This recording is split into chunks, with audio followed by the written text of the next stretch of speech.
Friends எல்லாருக்கும் good morning. சின்ன வெங்காயம் காரக்குழம்பு வச்சுக்கலாம். இப்போ வந்து நான் 2 தக்காளி அரைச்சி வச்சுருக்கேன். சின்ன வெங்காயம் ஒரு 100 கிராமுக்கு உரித்து வச்சுருக்கேன். பூண்டு ஒரு கைப்பிடி உரித்து வச்சுருக்கேன். ஒரு 5-6 ஸ்பூன் நல்லெண்ணெய் விட்டுருக்கேன். கடுகு, சீரகம், வெந்தயம். இப்போ நம்ம இந்த பூண்டை போட்டுக்கலாம். பெருங்காயம் போடணும். இந்த பூண்டு வதங்கிட்டு பெருங்காயம் போட்டுக்கலாம். பூண்டு நல்லா செவந்துருச்சு. இப்போ வந்து நாங்கள் சின்ன வெங்காயம் போட்டிருக்கேன். இந்த பாருங்க, பெருங்காயம் கிடச்சி இது கரைஞ்சிரும் புளியெல்லாம் ஊற்றும்போது. இப்போ கொஞ்சம் நல்லெண்ணெய் நிறையா விட்டால் தான் நல்லாயிருக்கும். இது 2-3 நாள் கூட வச்சு சாப்பிட்லாம். மழை டைமில் காய் இல்லாத நேரத்தில் இந்த குழம்பை வச்சுக்கலாம். இது ரொம்ப சூப்பராக இருக்கும். இப்போ இந்த வெங்காயம் வதங்கிட்டோம். ஃப்ரெண்ட்ஸ், வெங்காயம் நல்லா வதங்கிடுச்சு. இப்போ நம்ம 2 தக்காளி அரைச்சி வச்சுருக்கேன், அதை ஊற்றிக்கலாம்.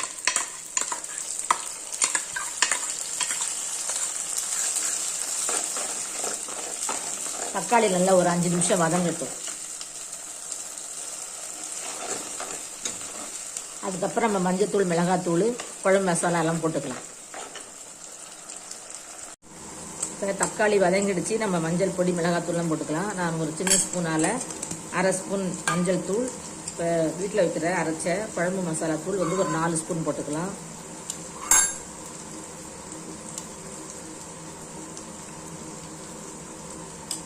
போதும் இந்த அளவுக்கு. இப்போ இது ஒரு வதக்கிடுவோம். புளி நல்லா 2 தடவை கரைச்சி வச்சுருக்கேன். இப்போ நம்ம புளி ஊற்றிக்கலாம்.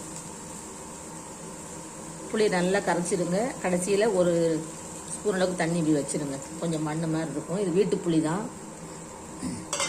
இப்போ உப்பு போட்டுக்கலாம். இப்போ உப்பு போட்டாச்சு. இன்னும் ஒரு டம்ளர் தண்ணி ஊற்றிப்போம்.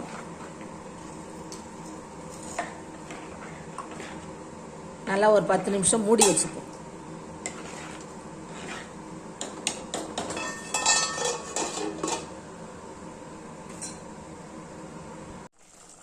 ஃப்ரெண்ட்ஸ், நல்லா குழம்பு கொதிச்சிருச்சு. இப்போ பாருங்கள், நம்ம நாட்டு சர்க்கரை 1 ஸ்பூன் வச்சுருக்கிறேன், அதை போட்டுக்கலாம். இவ்வளோதான் நம்மளோட வெங்காய காரக்குழம்பு சூப்பராக ரெடி ஆகிடுச்சு. நீங்கள் இன்னும் கொஞ்சம் எண்ணெய் மேலே நல்லெண்ணெய் விட்டுக்கலாம். நானும் இப்போ விட்டுக்கிறேன். இதோட ஸ்டவ் ஆஃப் பண்ணிக்கிட்டு அடுத்த தக்காளி தொக்கு வைக்க போகிறேன். பார்க்கலாம் வாங்க. வெங்காய காரக்குழம்பு ஸ்டவ் ஆஃப் பண்ணிட்டேன். நல்லா கொதிச்சிக்கிட்டு இருக்குது. தேனாட்டம் சூப்பராக இருக்குது. இது இட்லி தோசை கூட சாப்பிட்டுக்கலாம். நாங்கள் நைட்டில் அப்படி தான் சாப்பிடுவோம். மீதி இருந்த குழம்பை வந்து நம்ம சாதத்துக்கு சூப்பராக இருக்கும். மழை காலத்துக்கு இந்த இந்த குழம்பு நல்லாயிருக்கும். நீங்களும் இது மாதிரி செஞ்சு பாருங்கள். நன்றி, வணக்கம். நான் அடுத்து தக்காளி தொக்கு செய்கிறேன், அதையும் பாருங்கள்.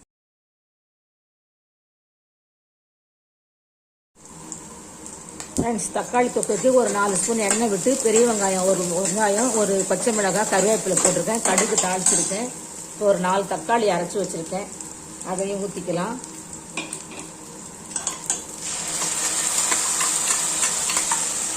கொஞ்சம் சப்பாத்தி தோசைக்கு நல்லாயிருக்கும். வீட்டில் காய்கறி பெருசாக ஒன்றும் இல்லை. ஊரில் நேற்று தான் வந்தோம். 10 மணிக்கு கடைக்கு போகலான்னு பார்த்தா மழை வந்துருச்சு. அதனால் வந்து இன்றைக்கி கோஸ் மட்டும்தான் இருக்குது வீட்டில். கோஸ் பொரியல் வச்சுக்கலாம். காரக்குழம்புக்கு கோஸ் பொரியல் நல்லாயிருக்கும். இப்போ வந்து நம்ம இது கொதிக்கட்டும். 5 நிமிஷம் மூடி வச்சுக்குவோம். தக்காளி வெந்துருச்சு. இப்போ நான் வந்து மிளகாத்தூள் போட்டிருக்கேன். குழம்பு மிளகாத்தூள் தான் போட்டிருக்கேன். மஞ்சத்தூள் போட்டிருக்கேன். உப்பு போட்டிருக்கேன். இப்போ வந்து ஒரு 1/2 டம்ளர் தண்ணி வச்சுக்கலாம்.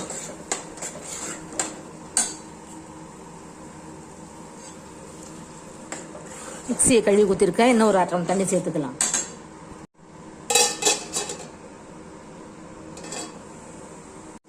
நம்மளோட தக்காளி தொக்கு ரெடி ஆகிடுச்சு. இதில் 1 ஸ்பூன் வெல்லம் போடலாம். நான் இன்றைக்கி வெல்லம் போடலை. இது சப்பாத்திக்கு தான் நான் செஞ்சுருக்கேன். நீங்களும் இது மாதிரி செஞ்சு பாருங்கள்.